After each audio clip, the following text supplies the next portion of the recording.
what I'd like to talk a little bit is what a mentor is. Um, People have sort of ideas about what it is, but for our kids, it's pretty specific. So actually, that word is, if any of you know Greek mythology, um, Telemachus's teacher and also advisor of Ulysses. Telemachus was Ulysses' son. Remember, Ulysses took off on a very long journey and didn't come back for years and years. And his wife got stuck raising the son. But Ulysses left behind this advisor. So a mentor is a teacher, an advisor, and a friend. Okay? And so keep that sort of in mind. I also would like to say that people who have had great men never forget them. This is a very famous neurologist who is talking about his mentor. And his mentor was Norman Geschwin, one of the great neurologists of the 20th century.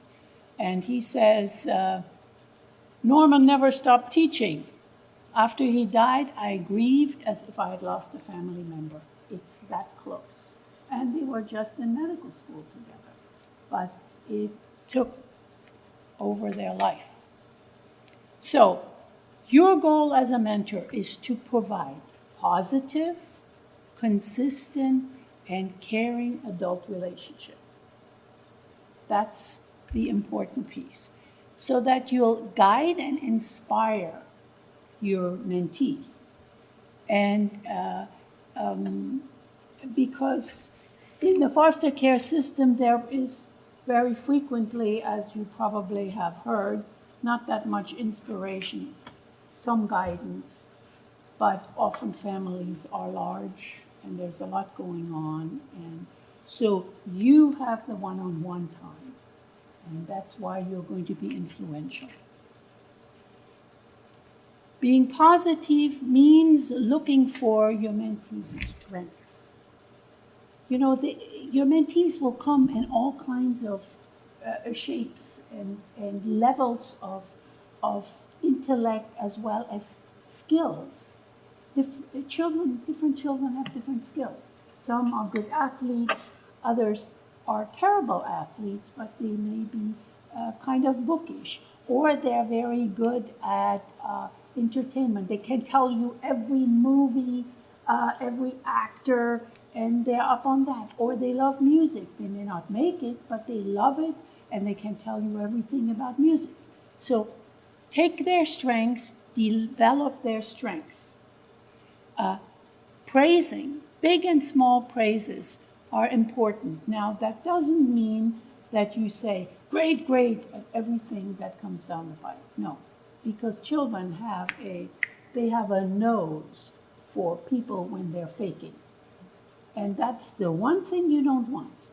So, but genuine praise, if they are doing something that they weren't able to do the last time, or it's something new they're doing, give praise where it's due because it's important. Because it will foster a sense of competence. And if you are a child in a situation where your parents cannot be with you, you're already very different from other kids. And you feel bad about it. You don't feel good about yourself. And you don't feel competent. And so anything that you can reinforce, any skill that they have, that you can praise them for, it will foster their competence. And you also need to communicate a sense of possibility. If you can learn to ice skate, then you can learn to do other things, you know. Or if you can learn to play this particular curveball that you couldn't before, and all of a sudden you have mastered it, that's a special skill that needs praise. If you can do that, you can do other things. And if you can do a lot of things, then your future is hopeful. If you have a future where, you know, think back to your own background, what it would have felt when you were little, and suddenly you don't have access to your parents for one reason or another. That's a horrible feeling.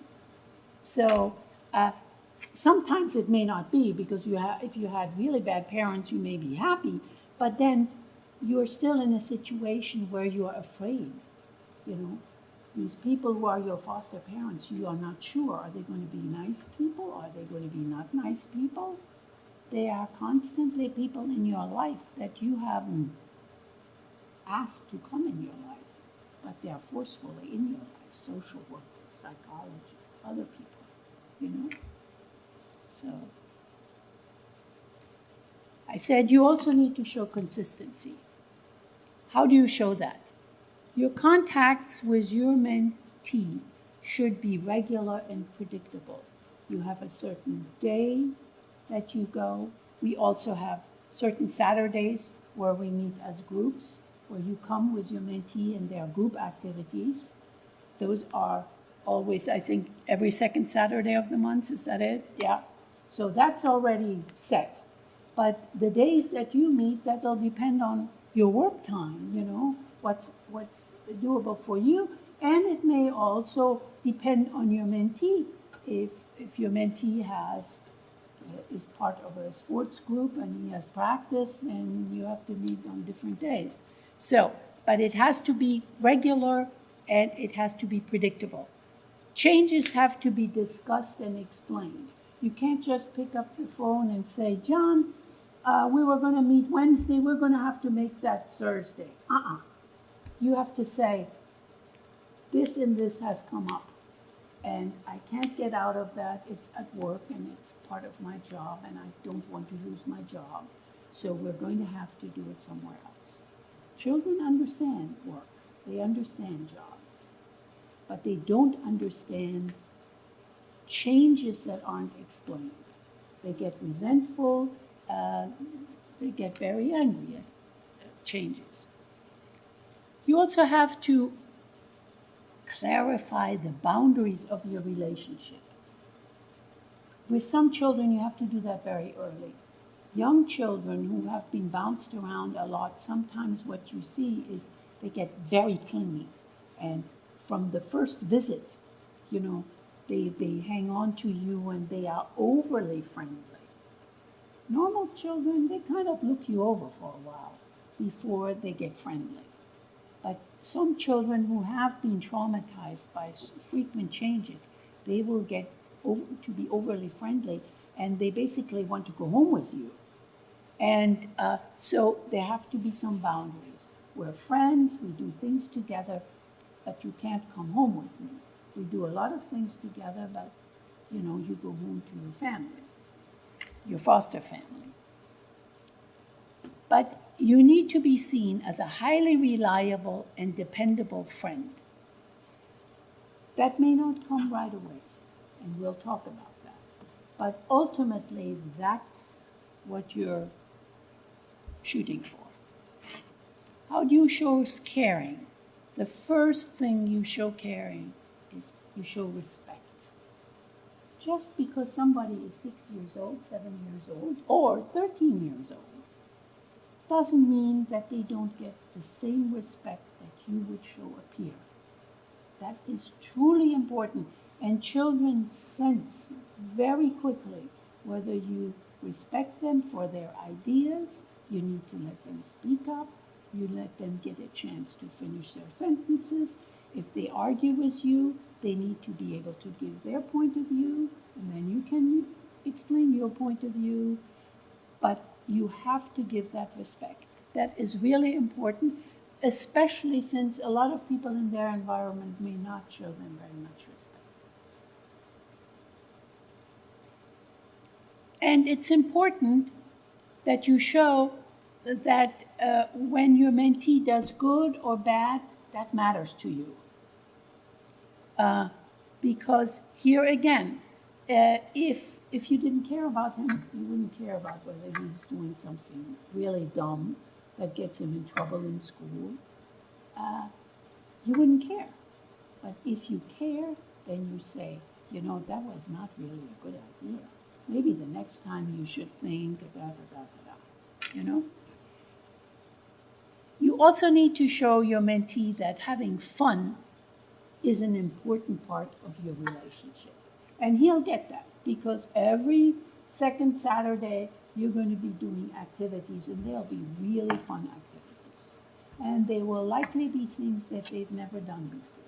You know, there are rope courses, and there are treasure hunts, and there are all kinds of things that will be fun to do, and they are at different levels for different age children, because you may have little kids or you may have older kids. So it's geared towards their level. But fun is an important part, because precisely they may not have much fun. They may be struggling in school, as you said, they often fail in school. You're in a new foster family.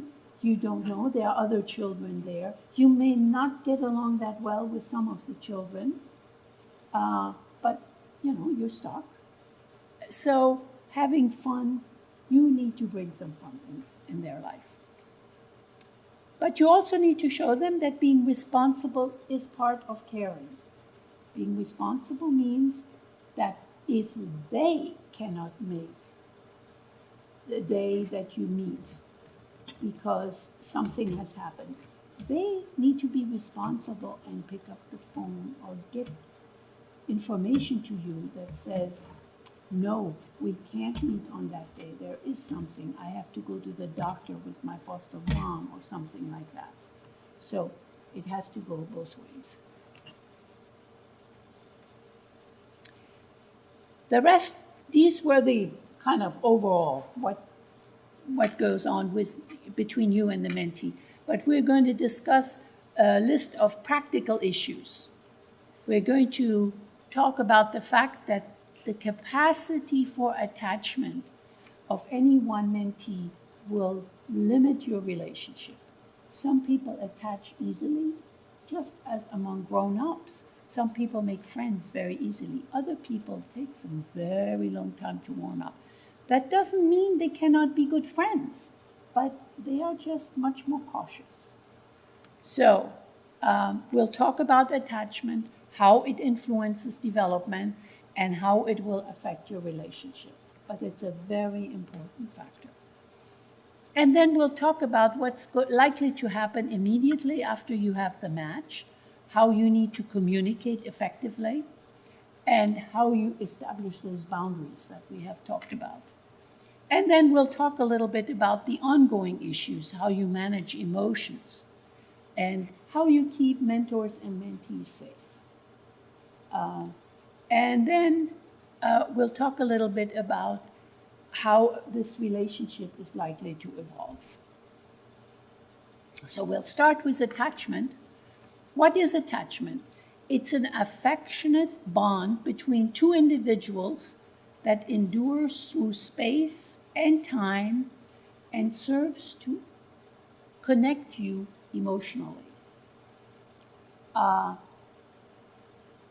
Some of you may have relatives or friends that have died, but you have attached to them, and they're still part of you.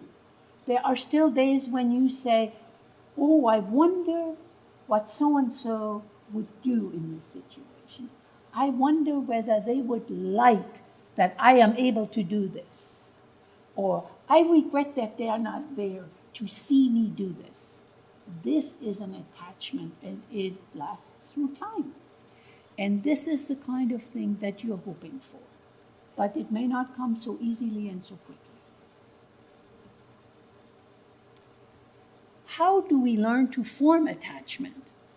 Basically, what we know about it is that the template for it, attachment, is the early bond that the child forms with the caregiver. Because after all, if you have seen babies, they're pretty helpless. But they have one thing, they can scream. And it's the leash they have to bring you to them, to get you to do stuff for them.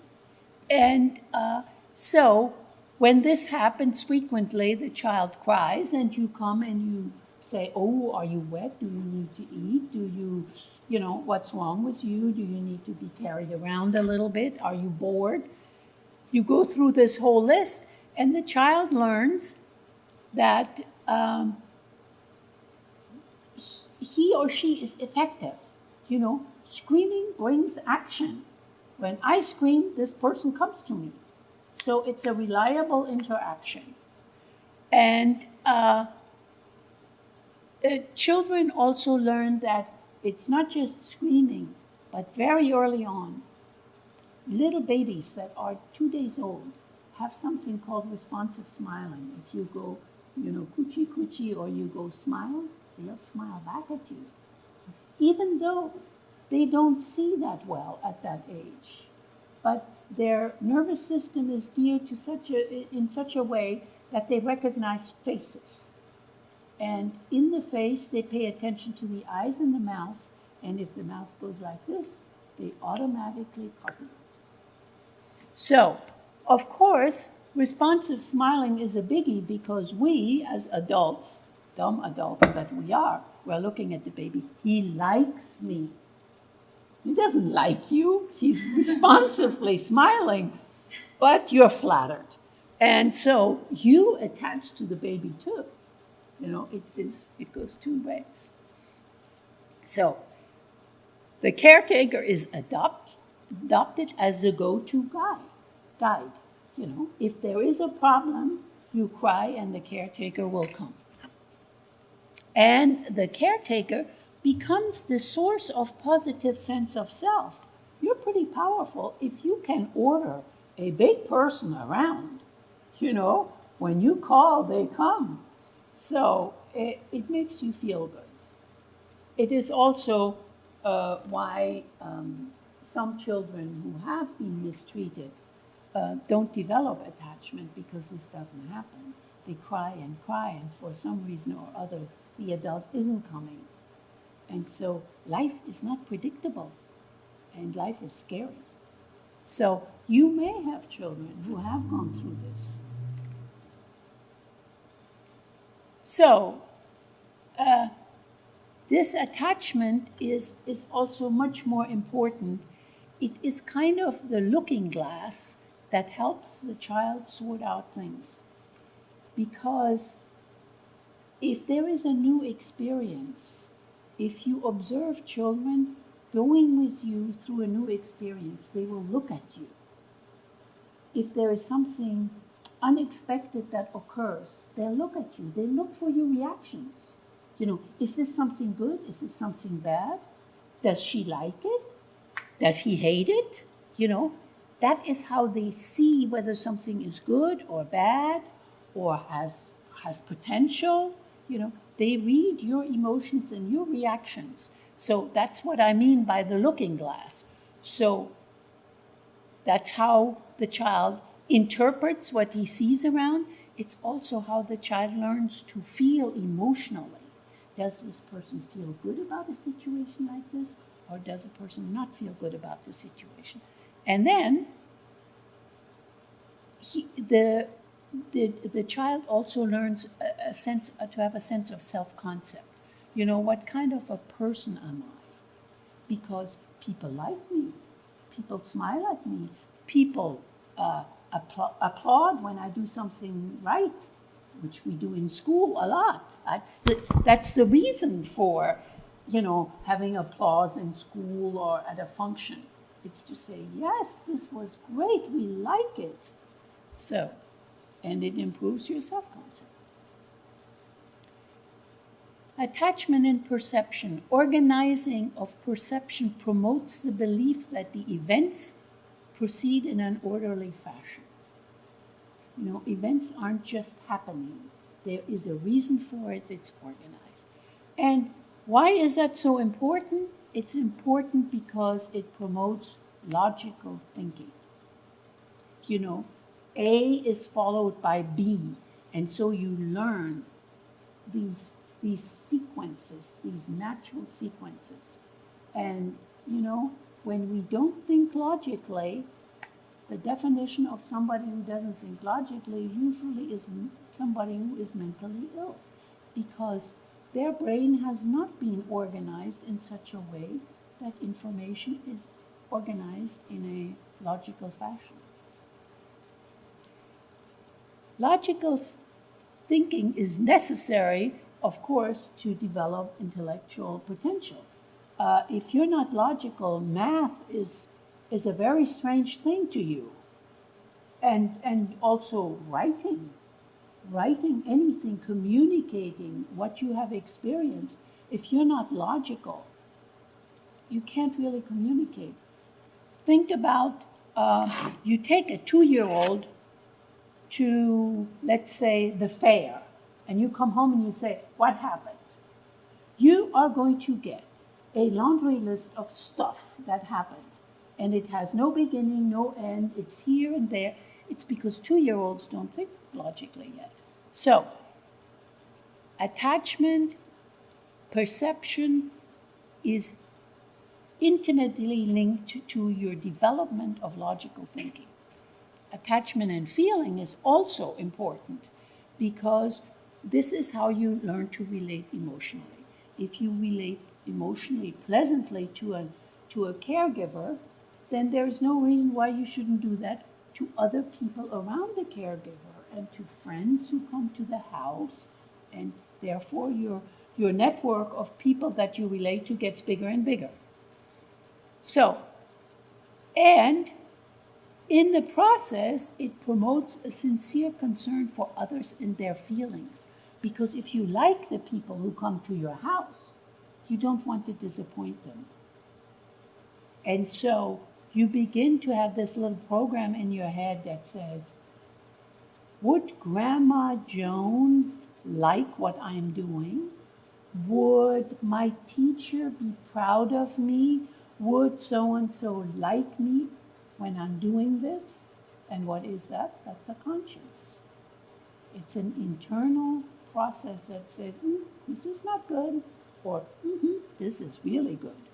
So it helps develop a conscience. It also helps with the development of strategies to deal with stress and frustration. Why? Because you can say, okay, I didn't win this time. But you know what? So-and-so always told me, try and try again, or something like that. Another internal program. So that just because you don't get your wish just now is not a moment to have a meltdown. And avoiding meltdowns helps you with dealing with stress. You come up, you do some self-talk, and you say, well, I'll do better next time. Or maybe he didn't show up because there was something important, or maybe there was an accident, or maybe, you don't say, oh, he doesn't like me, da-da, da-da. No, you learn coping strategies. And in the process, you also learn to handle fear and worry. It's really important to learn to handle that as you grow up, because we all have fears. The first time you get up in front of an audience and you talk, a lot of people are shaking. They are afraid. They don't like to talk in front of audiences. But after a while, you realize you didn't drop dead, people didn't heckle you, and it's all right. But in the beginning, you might be afraid, or you might be worried about certain things. Attachment, of course, is the template for a relationship. So if you have attached to a caregiver, you are much more likely to attach to somebody else, because you'll say, oh, so-and-so is quite a bit like my foster mom, who was so nice to me, or so-and-so is just like my teacher, and you attach to the person. And as you attach to somebody and you build relationships, you see yourself as valuable because other people see you as valuable. So you are an important person to other people, therefore you must be a fairly important person. And then this fosters self-reliance because you say, oh, I can do all sorts of things. I can gain friends, other people like me, I can make other people like me, so I am capable. Okay. Change venue. Issues of communication. We all communicate a little bit differently. You may have children who come from backgrounds where people don't do a whole lot of talking. It's much more a set of orders. Do this, do that. Here is what I want you to do after school. Here are the rules. This is what I want you to do. And not a whole lot of conversation. But you always have to remember that communication is a two-way street. And you have to remember that there is nonverbal communication and verbal communication. So, nonverbal communication, it's your attitude while you're listening. You are broadcasting something. As I am watching you, I am seeing, are you listening? Am I boring you? I am reading it off your faces. That's important. You're not saying anything. And so with your mentee, when he tells you a story, and maybe if it's a little kid and he's not very organized and you can't make heads or tails of the movie he's telling you, you nod and you listen. Most of all, you make eye contact. Because eye contact tells you I'm on the same wavelengths, I'm taking in what you're saying. That's important. You also do responsive smiling. If he's telling you a joke, and if it's a knock-knock joke, and it's dumb, you do the canned laughter. You laugh anyway, and you show in some way acceptance of the message. Now, sometimes there may be interaction of stuff that you're not totally happy with, but you still listen. Listening is important. One of the reasons we're so unhappy with Capitol Hill right now is they don't listen to each other at all. And so there is no communication. We don't want this. With our mentees, you listen. You are the person to go to. You're the person who will listen to what he has to say. You also must not forget that voice intonation carries emotion. That's really important, and there is something you have to remember. Children who have been traumatized early by events, it may not be people who were after them, just events, awful events. Some children have lost their parents and they were there, or they've seen their parents dead, or their parents hauled off to jail, or really bad experiences. Children who are sensitized like that are very sensitive to negative aspects of communication, and particularly children who have been mistreated because they have been yelled at. And so they are in a world where they are always waiting for the other shoe to drop, always waiting for something bad that they have done or that has happened. So they're highly alert, and they are very sensitive to voice intonation. So be very careful. Even if you're upset by something that the mentee has done, try to remain reasonable and explain how you see the situation. Don't react. Say, I see that this and this has happened. Am I correct? Is this true? Is this what you're trying to say? You clarify first, and you don't react. Also, body posture always signals whether you are enthusiastic. You lean into the person when they're telling you something. You don't sit there like this, That's not a communicating gesture. So your body posture should indicate that you are interested. How do you encourage good basic expressive skills? You encourage complete sentences. And ask for precision when children use thing or stuff. Because after all, when children talk among each other, they don't have to come up with the right word. Thing and stuff and March McCall and so on, their sentences are full of that. But that's a kind of a laziness in speech. And how do you learn the name of things is by saying them and by using the right word. And that's also how you enlarge your vocabulary. So, encourage complete sentences. You know, communication is such an essential skill. So that if you can improve the communication skills of your mentee, you've done a huge job. Even if this mentee doesn't attach to you well because this is the kind of child he is now. Maybe you have a mentee that's a teenager and that has had a pretty bad history already, and attaching is not happening right away, may not happen for a couple years. But one of the things you can already work on is good expressive skills. Teach them how to express themselves clearly. Ask for precision. And when you ask for clarification, don't put them on the spot. Just say, do you mean this? Or did I understand you right? You meant this and this? So you clarify without a put down. So we're going to talk about barriers to good listening. What are some of the barriers to good listening? You're not focusing on the person. You're on your cell phone. You are watching something else. You're watching television.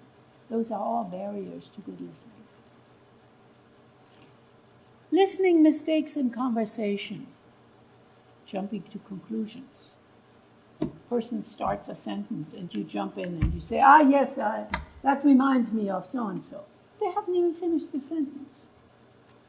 Now your mentees may do that a lot because hyperactive children, ADHD kids, they do that a lot because they jump to the end of the sentence and, I know what he's going to say. And they give you the answer. So here again, you can gently say, it's important to let people finish what they say. I let you finish what you say, and so on. So you help promote good listening in them, and you also do good listening. You don't spend your time on your cell phone. When you're with your mentee, turn your cell phone off or put it on vibrate if you expect a really important call. And when that is the case, it is a good policy to tell your mentee, look, we're together and we're going to be doing this. I am expecting a really important call. I'm going to have to take that call. But that doesn't mean we're not going to spend time together. I'm going to make it short, but I need to touch base with this person for 2 minutes, okay? It's not something, the mentee will not feel dissed if you have explained it ahead of time. But if you haven't, then it'll be immediately, I'm second fiddle. He's got all these important things and I'm not important. So you don't want to have that happen. When you talk, keep it short. Why is that so? Children who have been in an environment where people don't talk a lot, and when they talk, they do a lot of, ordering people around, often do not develop good language skills. And children with poor language skills cannot keep a long sentence in their mind. It's called working memory. It's the amount of information you can hold in your head while you're thinking about what the person said. Think about it. A working memory problem is if I give you a math problem and I say, Mrs. Jones went to the store and she bought 5 pounds of peaches at $1.50 each. How much did she have to pay? Okay? That is a working memory issue because you have to say 5 pounds of peaches, $1.50 each. Now you have to do the math problem, but you still have to keep in mind what the answer is that you have to give at the end, namely the price of 5 pounds. Okay? That has to stay in your head. You can't forget that. Children with language disorder cannot keep a lot in their mind. So the foster mom will say, oh, Joe, he never listens. He never listens, and he forgets everything. And he never listens to me. I tell him to go upstairs and get his backpack and his tennis shoes and his folder, and he comes back and he'll bring his backpack with nothing in it. And he'll bring his shoes and he'll forget this. Well, that's because John can't remember all these things, because he needs a short sentence with, go get your backpack, period. Once you get the backpack, then you get the other thing, okay? So make sentences short. Another technique is open-ended questions to promote communication. Try to ask your questions in such a way that it's not a yes-no question. Because yes-no only gives answer yes or no. They don't have to talk. So a question would be more like, how would you go about doing so-and-so? That's an open-ended question. Now you have to actually talk. You also have to remember, don't give advice constantly, because that gets old after a while. So use it sparingly, and let the mentee give you some advice too. Mentees will have things to teach you. They will know stuff about artists and musicians or things that have happened on the TV that you know nothing about. And they can tell you that. And give them the opportunity to do that. That's a big deal. So, we talked also earlier about establishing boundaries. There are physical boundaries, verbal boundaries, behavioral boundaries, emotional boundaries, and cognitive boundaries. So, physical boundaries, those have to do with violations of personal space.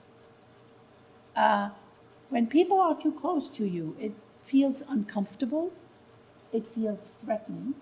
You know, if somebody who's 6 foot something towers over you and sits real close to you, it's kind of intimidating. And it makes you feel threatened. And if you have teenagers, it can bring out ambiguous sexual feelings, and you don't want that. You have children who may have been sexually abused or kind of sexually exploited, or who are a little bit precocious. You don't want to bring that into the mix. So you want to be very, so contact has to be very prescribed, and we'll talk about that below. So you don't want to violate personal space. Also, remember voice reach. There are issues of volume. If you're growing up in a family where there are 8 people in a room, and the television is going, your voice volume is going to be loud. I have 4 children, and they all came with friends. And in my house, it was loud, because that is how you got my attention. And in large families, it is like that, especially in families where there's a lot going on. So when your mentee is with you and you are going to a movie or to a library, the tone of voice has to be down. So you talk about things like inside and outside voice. Outside on the playground, you scream all you want to. When you play and when you go to the monthly meetings, group meetings, and you're outside and you play games, you can do all the screaming you want to. But when you're inside in a museum and so on, and it's part of what you teach your mentee, because he's not likely to get that from his overworked foster mother. She's not going to take him to the museum or to things like that, and he's going to have to learn somewhere that there are places where you have to be quiet and you communicate quietly. So, and also issues of tone and emphasis. If you are in an environment where you have to fight for everything, your tone of voice is going to be demanding. You will want this, it is a very different way of addressing people.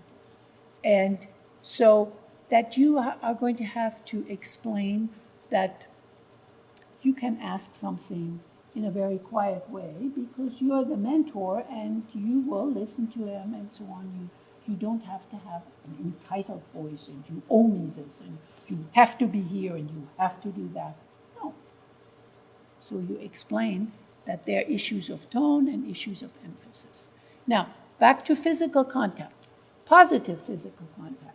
High fives, pat on the shoulder, side by side, hold the other shoulder and hug that way, but not face to face. That you don't want to have. Touch somebody on the head, yes, that's fine. That doesn't have negative connotations. Always be sure that it is, and be sure that the person, there are some people who are very averse to physical contact. So you have to explore that with your mentee. People have brought up, in certain cultures, there's a lot of physical contact. But remember, you are not part of their family environment.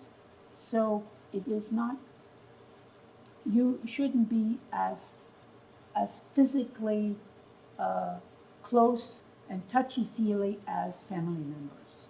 There should be a distance, or at least a distance such as high fives and things like that, okay? That's really important. You as a teacher, you know that. It can be misinterpreted very easily, and it's dangerous for you. We want to keep you as happy mentors and not people who are at risk for being accused of molestation for an innocuous gesture. Something that you didn't mean at all, but it can be misinterpreted. Verbal boundaries. You want to discourage rude and hurtful language. And you have to cue the mentee in a subtle way when, that this is not the right kind of language.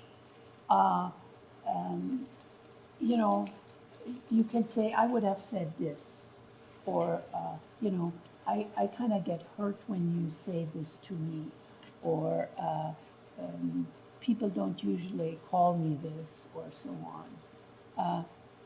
on.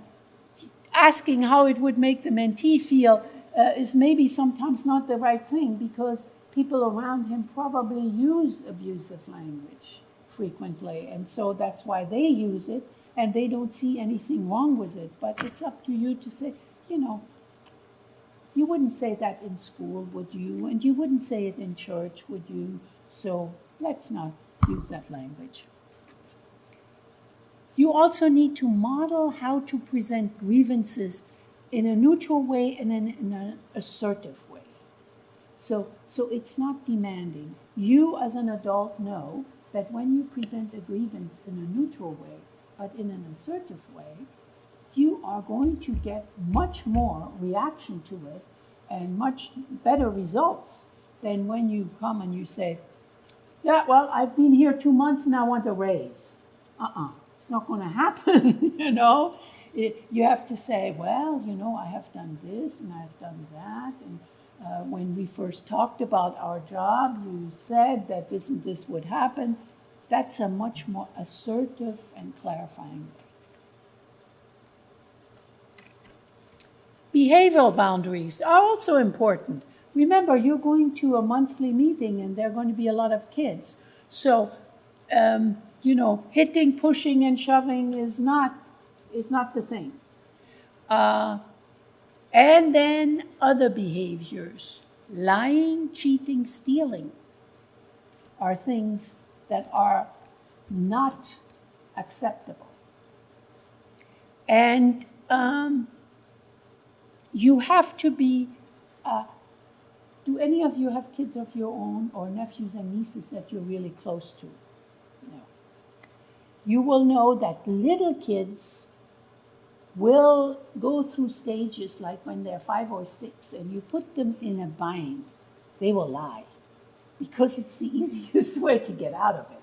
So here is the cookie jar, and there are at least 6 cookies missing, and you say, did you take any cookies? Oh, no. I mean, you can see the crumbs around the mouth, but no. Okay? That is this impulsive kind of lying that is, it's the easiest way to solve the problem right now. So you wouldn't say, you're going to end up in hell for lying. What you might say is, you know what? I can see some crumbs around your mouth, and it may not be a good idea to take any more cookies. And that's it. It's not, you're bad and all that. That's precisely what we don't want to do with our mentees. But you need to call them on it. Cheating, same thing. 6 to 9-year-olds hate losing games. They hate it. And if you decide to play games with them or stuff like that, you will see they will try to cheat. So here again, you need to have this conversation, and you say, well, we have to be fair about it. You notice I am losing a lot of times, and you are losing sometimes, and and of course you don't play like your life depends on it, that you have to win, So you have to be diplomatic. Stealing can, in young children, often is an impulsive act. Young children don't have very good control over their actions. And if there is something very attractive sitting out there and nobody's looking at it, it's so easy to take it. And here again, you want to say, it's not a good idea to take something, or you want to explain it and not make them into a horribly, morally, bad person. But you explain why stealing is bad, how it's connected with trust, and how when somebody steals them, you don't trust them, and that's an uncomfortable feeling because you have to watch them all the time, and you want to be friends with them. That's how you have to couch it. So you are likely to get children who are impulsive. They will act before they think, and they may even be pretty hyperactive. So you can't say, don't be impulsive and don't be hyperactive. That doesn't work. But if you have a mentee that's very active, what you do is, when you meet with them, you always work into your times with them something really highly active first, and they'll get their energy out. And then you can do something quiet, okay? So you need to get a good mix of highly active and then not so active activities. Same thing, impulsivity. If you see them react too fast, say, wait a minute, think about it.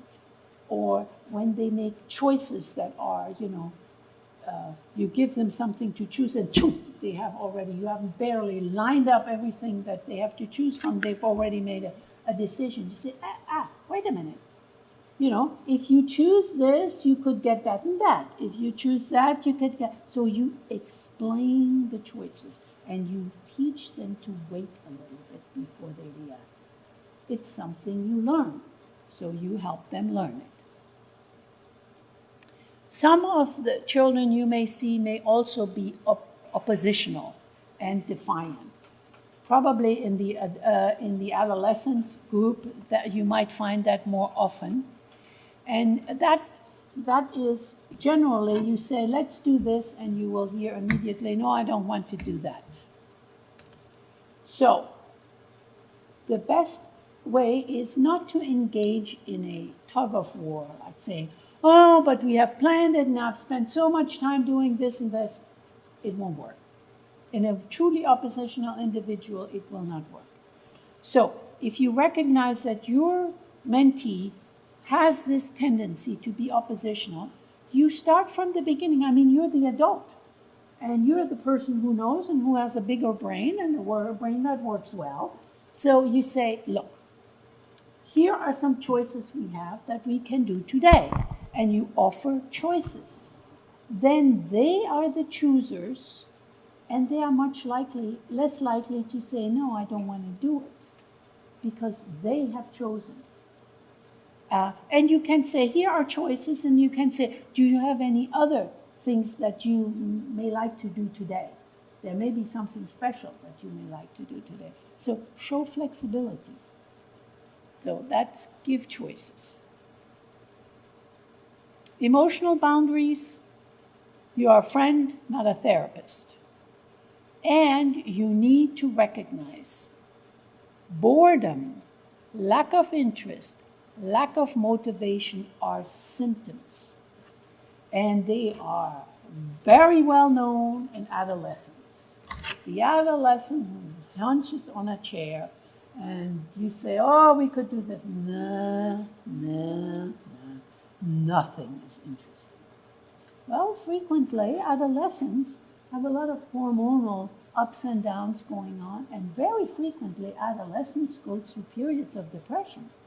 And this boredom and lack of interest often goes with a certain level of depression. I'm not saying it is deep depression, but it is an unpleasant feeling of unhappiness. And that's when you see these things. Other things are hostility, irritability, and negativity are also symptoms. Remember, when you pick up your mentee, you don't know what happened during his day. You may be picking him up at 6 o'clock and he just had a hellacious fight with one of the foster brothers, or with the foster mom, or he just brought home an awful grade from school and he's trying to figure out how to present it to the foster mom, or whether he's going to make this report card disappear in the toilet, you know? So hostility may not be directed really at you. You're just the person who's there, and therefore you get it. But so see this as a symptom and say, oh, you're really angry. Did something happen today that made you angry? And then you can say, you know, when stuff happens to me sometimes, I get angry at stuff and I don't get rid of my anger. I stay angry for a while. So you're not making them look bad, but you're saying, yeah, this happens. Okay? So here are the emotions that you might find. You also anticipate and address unrealistic expectation. You can't be their savior. They hate their foster home. They want to go. You can't give them a new foster home. You can give them every week a nice time during a period of time where they can forget their foster home. They can do something fun together with you. That's what you can give them. And you can give a friend who will listen to them. But, you know, you can't change their life. And they cannot come home with you. But they may be able to call you. You can say, okay, if you want to talk to me and you want to talk something over, you know, around 6 o'clock or around 8 o'clock, you give them a time. You can say, you can call me if you want to share something or something has happened and you need to talk with somebody. I'm there. But you have your boundaries, because after all, you have a life, and that's important too. And then you have to become aware of your own emotional limits. You know, if you go into this relationship expecting somebody to be warm and fuzzy right away, it may not happen. It may not happen for quite a while, because you are yet a new person, and they have to learn about you. They have to get to see what kind of a nice person you are before they can trust you. So you have to keep your expectations realistic, wait a while, and if even after waiting you feel there is not a good fit, you know, you're an introvert. This kid is totally gregarious and he wants to talk all the time. That may not be the right fit. Now, over here we try to make good fits. we try to match up the children with kind of the personalities. But sometimes we may overlook certain things and it may not be a good fit. So you have to think about it. And sometimes the children may not be ready for the kind of person you are. Now, cognitive boundaries has to do with the topics of your conversation. Not all topics are appropriate. And you establish the notion that discussion of some topics are off limits. Now, if you watched television a lot, which some of these children do, it seems like there are no topics that are off limits, okay? But indeed, when you interact in a normal way with people, there are clearly always topics that are not appropriate at certain times. So it requires trust coming from you, and it requires trust from the mentee. And there are topics that need to be revisited over and over again. Dependability, fair play, honesty. These are all things that you discuss over and over again. How do you manage emotions? You always have to state emotions in the I form. So you come and pick up your mentee and he says, what we did the last time was so stupid and I don't want to do this again. You say, that makes me feel real bad because last time we went, remember when we did this and this? You really had some fun. I thought you were having fun. So you discuss it, you talk about it, but you couch it in I format. I thought that you did, okay? Also remember that emotions happen for a short period of time and then they are gone. So don't let it invade your life and don't let it invade the kid's life. Some people can let their emotions cool down faster than other people. And that is one characteristic that you need to know about your mentee. Is, are they people who ruminate about stuff for a long time, or is it gone after 5 minutes? And then you have to act accordingly. And we always remember the mentee is entitled to his emotions. If he's angry about something, he's angry. And then you have to say, you validate, and you say, I can see you're angry. You're really angry. And maybe you have contributed to it. That can happen. You can say, you're really angry at me, but I didn't realize that this would make you angry, or I didn't realize I did this and this. You have to own up your mistakes as well.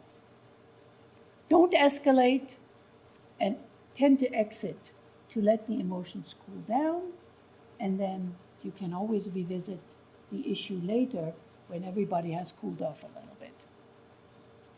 And sometimes, you have to apologize. We talked about respect. You have to respect your mentee. One of the things that you show respect with is you apologize. You say, look, I didn't mean to hurt your feelings. Your feelings are important to me, and I didn't mean to hurt them. Relationships with your mentee is going to go through some stages. Stage 1 would be the beginning of the match. Stage 2 will be kind of challenging and testing. In the beginning, your mentee is kind of, doesn't know what to expect, or is not going to speak up a whole lot. But then, as things move along a little bit, they get a little bit more comfortable, there will be challenges. There will be days when you come and pick them up and they are just not available, or they don't want to do something. And so then it's testing you. It's testing whether you're going to stick with them. And you have to respond accordingly. This is an important thing. To me, it's important. So if you can't do it today, can we do it another day? I can see that this was not a good day today. You should have told me, should have called me, but, So there may be a period of challenging that goes on for a while. And it's important that, again, that you keep reiterating the fact that the mentee is important to you, the relationship is important to you, that their feelings are important to you, and that you want to share good things, bad things, and have fun together. After this testing period, after the mentee sees that you really are committed, that you find that he's important in his life, that there is a meaningful relationship, then the real mentoring can start, because then he will look to you for information, for advice, for having fun too. And so that is the real mentoring that will go on. But there will also be a stage 4, which is these relationships have to end. You commit you have to commit for a year. Many people stay in relationships longer than that. But sometimes, it also happens that the job calls you away and you can't. So at the beginning, you get to know each other, you have the first impressions, you try to see the positive things in the relationship. What kind of things do you share? What do you like? What do you have the same likes? What likes do you not share? What knowledge base do you share and do you not share? So you see the positive in the relationship. You can tell me about the musicians that you know, and I'll tell you about some other things that you want to know. And it creates a little bonding. You have things in common.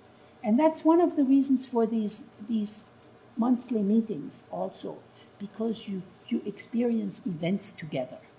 So that after a while you can say, oh, remember when we did such and such over there? You have a history together. And remember, when you have a history with somebody, that is what makes you close with a person. So that is what will permit the bonding. If you go through the challenging, the mentee may test you. The mentee may have thought that you are a particular kind of person, and it turns out you're not quite like that.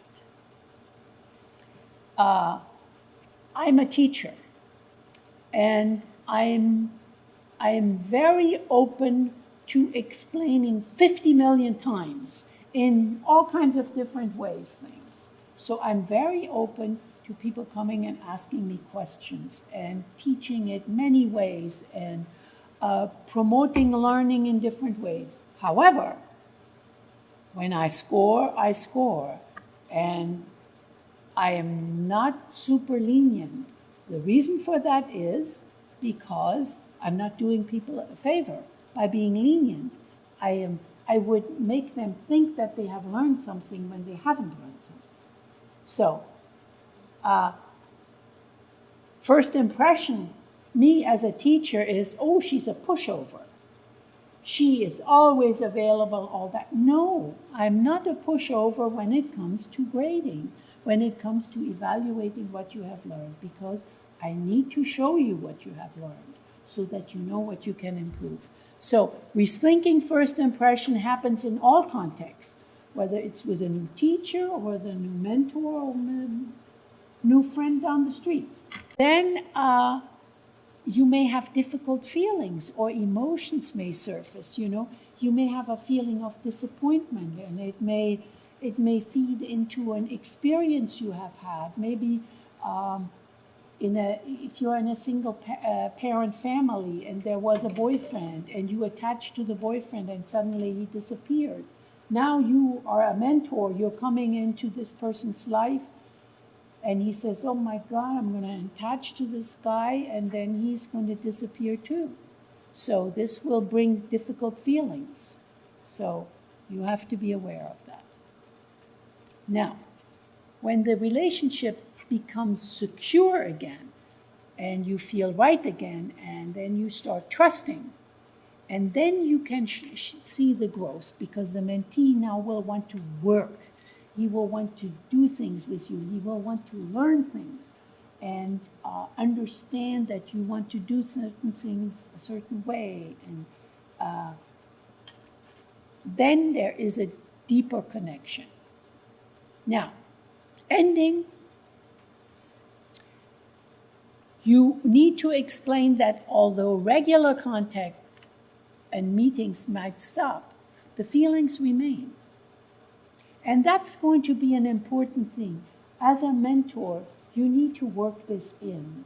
As soon as you get into the phase where you are really doing some mentoring, at that time, you need to, from time to time, to say, you know, I may not be around forever, but you know, we are such good friends.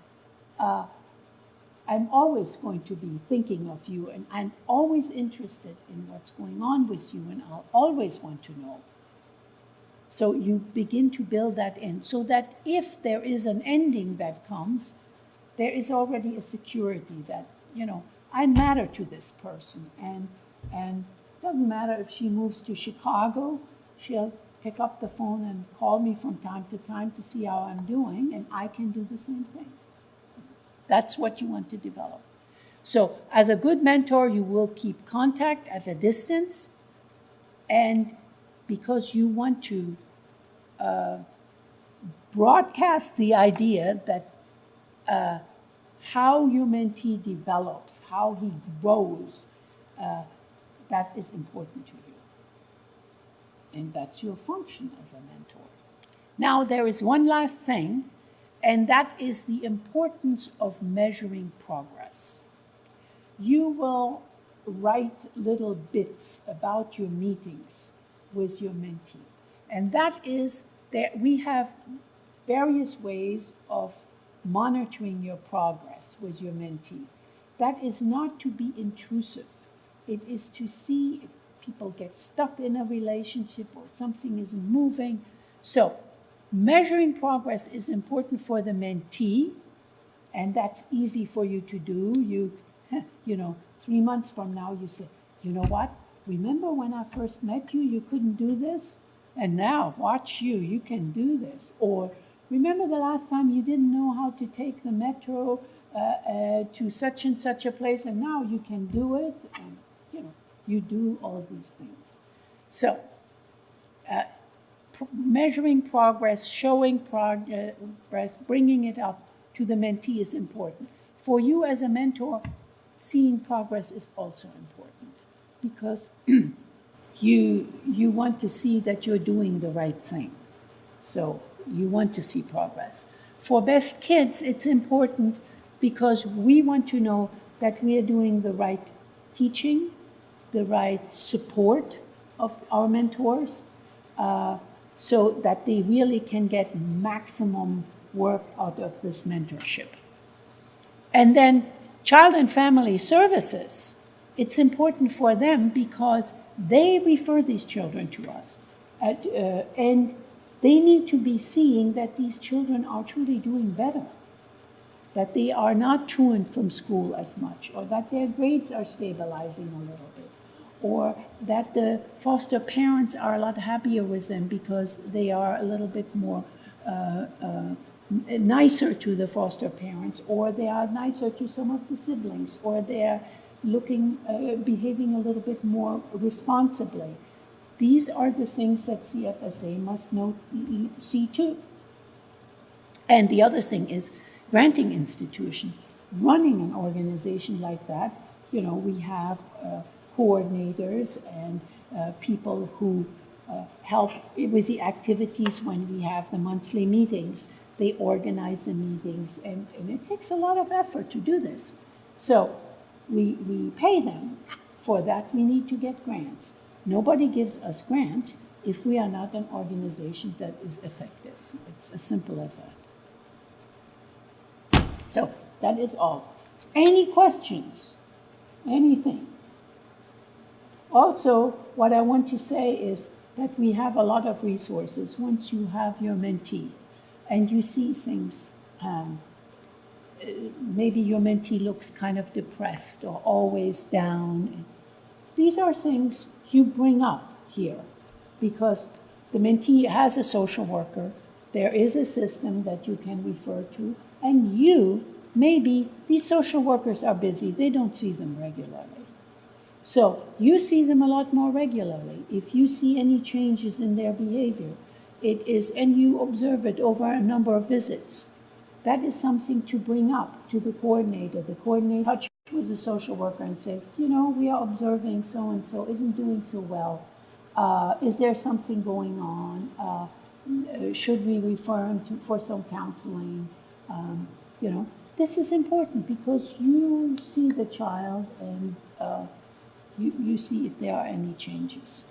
So we have a lot of, we have 2 psychiatrists that are on the board who are there for help if people have questions about behavior and things. I'm a psychologist, neuropsychologist, and my specialty is learning disabilities. So if you think that your child has a learning disability, there are ways of bringing that to the attention of the school system. And we know how to make that happen. So, you have to remember that there are lots of resources here in the organization. And what is not in the organization, we can get it. We're very good at that.